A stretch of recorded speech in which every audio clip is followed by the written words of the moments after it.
பாவமா இருக்கல. அதெல்லாம் கூட முடியாது. நான் கடிக்கிறப்ப 10 ரூபா கஷ்டப்பட்டு இருந்திருக்கேன், தேடி பிடிச்சிட்டு இருந்திருக்கேன். இவன் எட்டு வந்திருக்கான், அவன் எட்டு வந்திருக்கான், நீ எட்டு வந்திருக்க. 10 ரூபா போட்டானா பாவமா அழுதாம. அப்ப நீ வேலையை போ, அவனு வர சொல்லு. அது சரி, நீ வாழ அப்படி வேலையை போல அவங்கள வரைய கூடாது சொல்லிட்டேன்.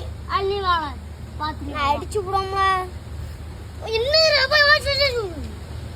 ஏன் வெளியே போ, அவனுக்கு தான் அவன் வரட்டே போறோம். அது நீ வெளியே போ, நீ வாழ. நான் அதுக்கு போனேன். அப்ப நீ தானே அவனை வர சொல்லுத, அவங்கள கிடையவே கிடையாது. அழுதாமல என்ன பண்ணிட்டு போட்டு அப்ப அவனை போய் தக்காளி எல்லாம் மதிக்க முடிச்சு